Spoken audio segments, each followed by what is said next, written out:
सर्वे में एक फॉर्म भरना है आप लोगों को वंशावली। वंशावली प्रपत्र 3(1) में आता है और जो है सो यह अधिनियम की धारा 5(1) के तहत जो है सो यह फॉर्म को भरना है। यह वंशावली आपको बता रहे हैं। अब वंशावली में आप लोग नीचे देख रहे हैं कि यहाँ पर लिखा हुआ है, बशर्ते लिखा हुआ है दोस्तों कि 3 व्यक्ति के नाम लिखने के बाद लिच्चा पुत्री या पत्नी, उसके बाद निवास, यह लिखा हुआ है। तो यह इसलिए लिखा गया है कि आपके पास यदि आपका पैतृक संपत्ति है तो उसमें जो है सो बहन या फुआ जो है सो अपना हिस्से का जमीन यानी हिस्से का जो प्रॉपर्टी होगा फुआ या बहन का वह लेगी कि नहीं। अगर वह लेती है तो ये इसमें जो है सो भरा जाना है। ये जो नीचे जो पुत्री और पत्नी का जो ऑप्शन में है इसमें जो है सो भरना है। तो सबसे पहले हम कहना चाहेंगे कि हमारे हिंदू उत्तराधिकार अधिनियम 1956 और संशोधित अधिनियम 2005 में यह प्रावधान कर दिया गया कि पिता द्वारा जो संपत्ति अर्जित होगा और पिता जीवित है तो वह पिता अपने संपत्ति जो नाम से जो है सो अर्जित किए हैं वह चाहे तो पुत्री को दे सकते हैं चाहे तो नहीं दे सकते हैं। और उसके अलावे अगर पैतृक संपत्ति है तो पिता जो है सो अपना मर्जी से जो है सो कहेंगे जो हम पुत्री को हिस्सेदार जो है सो नहीं देंगे, तो ऐसा नहीं है। पिता भले न चाहकर भी जो हम पुत्री को शेयर नहीं देंगे, हम अपने पुत्र को ही शेयर देंगे, तो ऐसा हुआ जो है सो यह अधिनियम 2005 में जो बनाया गया है कानून, जो 1956 का जो कानून था उसको संशोधन करके और उसमें यह प्रावधान कर दिया गया है कि पिता जो है सो अपने मर्जी से चाहे पैतृक संपत्ति को जो है सो बंटवारा नहीं कर सकते, क्योंकि उसमें जो है सो यह प्रावधान है कि पुत्री को भी जो है सो शेयर देना अनिवार्य है। जन्मसिद्ध अधिकार जो है सो पुत्री को मिल जाता है, जिस तरह से पुत्र को मिलता है उसी तरह से पुत्री को भी जो है सो अधिकार प्राप्त है कि अपने पैतृक संपत्ति में जो है बराबर के शेयर ले, यानी जैसे पुत्रों को जो शेयर होते हैं उसी तरह से बराबर शेयर पुत्रियां भी ले सकती है। यह कानूनन प्रावधान किया गया है, इसमें पिता का जो है सो कुछ नहीं चलने वाला है। तो चलिए हम आपको विस्तार पूर्वक बताते हैं कि यह सर्वे जो हो रहा है तो इस सर्वे में जो है सो पुत्री का यानी कि फुआ बहन का जो है सो हिस्सा मिलेगा जमीन में या नहीं। तो देखिए सर्वे का जो है सो रूल नियम आ गया है। इसमें डायरेक्ट कहा गया है अगर फुआ या बहन अपना शेयर लेना चाहती है बंटवारे के हिसाब से, तो अपना शेयर लेने के लिए वंशावली बनाकर, ये जो है सो वंशावली बनाकर वो उसमें जो अपना नाम दर्शाकर जो है सो सर्वे में वह जो है सो फाइट करेगी, तो वह जो पैतृक संपत्ति होंगे उनमें जो है सो बहन फुआ को भी शेयर दे दिया जाएगा।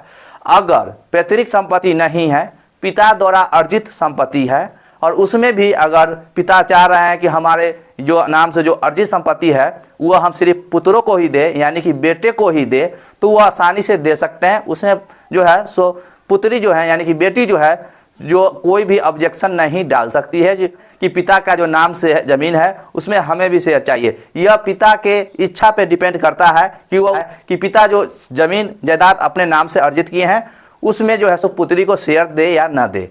अगर पिता द्वारा जो अर्जित संपत्ति अगर सर्वे में पुत्रों को दे दिया जाता है तो उस पर जो है सो फिर बहन को यानी कि पुत्री का जो है सो शेयर नहीं होगा। अगर मान लीजिए एक पिता है, उनको 2 पुत्र 1 पुत्री है, तो वो अपने नाम से अगर 10 कट्ठा प्रॉपर्टी खरीदे हैं तो 10 कट्ठा वो अपने नाम से अर्जित संपत्ति वो चाहे तो खासकर अपने 2 पुत्र को भी दे सकते हैं या चाहे तो पुत्री को भी दे सकते हैं, चाहे वह अपने नाम पर भी रख सकते हैं। अपने अगर नाम पर रखते हैं तो उसमें एक आगे चलकर जो है सो प्रॉब्लम आ जाएगी।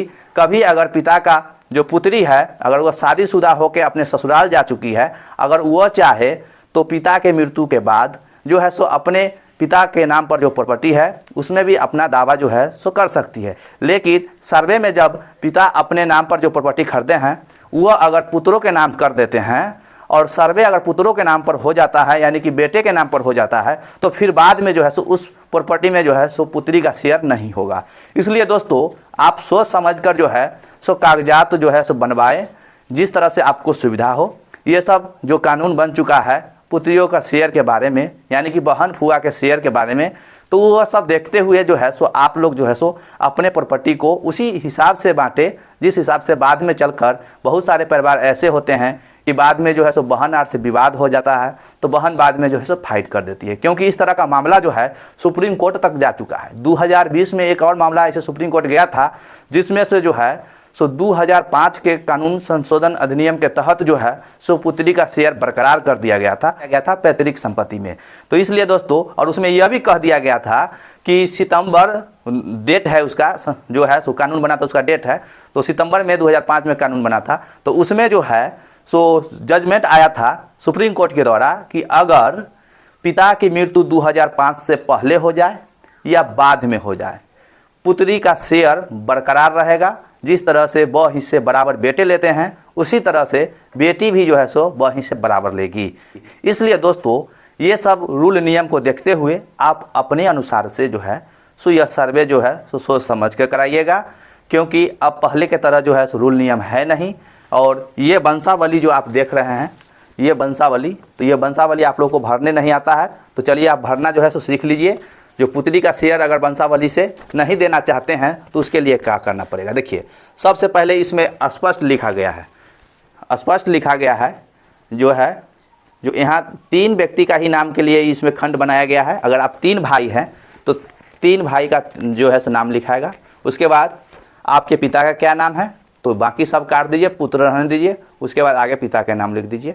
उसके बाद बहन या फुआ को शेयर नहीं देना चाहते हैं तो उसके जगह पर आपको कुछ नहीं लिखना है। अगर बहन फुआ को शेयर लेना हो तो वो अपने सर्वे में फाइट करेगी, तब उसको जो है सो शेयर मिलेगा। लेकिन अगर फाइट कर दिया तो देना पड़ेगा, तो पड़ेगा, सिर्फ पैतृक संपत्ति में आपको देना पड़ेगा। अगर पिता द्वारा अर्जित भूमि है, खरीदगी अगर किसी से प्राप्त है, अगर पिता जीवित है और उस पर अगर पुत्री दावा कर देती है पिता के नाम से प्रॉपर्टी है, उसमें भी हम शेयर लेंगे, तो उसमें नहीं चलेगा कुछ हो। जब तक पिता जीवित हैं, वह प्रॉपर्टी अगर वो अपने नाम से खरीदे हुए हैं तो वो जिनको चाहें उनको दे सकते हैं। इसमें जो है सो किसी का दावा नहीं चलेगा। इसलिए जो है सो पैतृक संपत्ति में ही केवल जो है सो पुत्री का अधिकार होगा, बेटे की तरह, जिस तरह से बेटे का अधिकार होता है। तो देखिए, जिस तरह से है इस तरह से पूरा आप जो है सो भर लीजिएगा। उसके बाद जो नीचे विवरण दिया गया है, बहुत आसान है भरना, आप आसानी से भर सकते हैं। उसके बाद नीचे जो है सो हस्ताक्षर करना है, और हस्ताक्षर कितना आदमी को करना है ये भी सुन लीजिए। इसमें 3 आदमी का नाम जो है सो खंड में 3 आदमी का नाम के लिए ही जगह है, और 3 भाई हैं तो तीनों भाई का भी दस्तखत यहाँ पर होगा। यानी जितना व्यक्ति का यहाँ नाम दर्ज होगा उन सभी का जो है सो यहाँ पर दस्तखत होगा। उसके बाद इसी में जो है सो एक फॉर्म और है पीछे, दखल का जो है सो विवरण आपको देना है। देख सकते हैं आप लोग, इसमें आपको जो है सो दखल का विवरण देना है, खाता खेसरा के साथ। तो ये फॉर्म आप समझिए कैसे भरिएगा। इस फॉर्म को भरने के लिए अगर आप पैतृक संपत्ति का बंटवारा कर रहे हैं तो जितने जमीन आपको मिला है, यानी कि जितना जमीन आपको मिला है हिस्से में, वही जमीन का जो है सो दखल विवरण इसमें भरना है। ऐसा नहीं कि ज्वाइंट में जितना प्रॉपर्टी होगा वो सभी भर दीजिएगा, ऐसा मत कीजिएगा। उसमें इसमें जो है सो सिर्फ आप जो है सो अपने दखल का जमीन का विवरण ही भरिएगा। उसके बाद जो पेपर होगा वो लगा दीजिएगा। उसके बाद यहाँ पर हस्ताक्षर कर दीजिएगा। इसमें जो हस्ताक्षर में जो है सो देखिए, एक ही आदमी का दस्तखत होगा। ये वंशावली में जितना आदमी का नाम जो है सो इसमें जो भरिएगा उतना आदमी का यहाँ दस्तखत होगा। लेकिन इसमें जो है सो दखल का विवरण में जो है सो पर्सनली जो व्यक्ति के दखल कब्जा में जो प्लॉट नंबर खाता खेसरा है उन्हीं का यहाँ पर जो है सो दस्तखत होगा। इसमें 3 भाई 4 भाई, अगर 2 भाई हैं तो दोनों का नहीं होगा।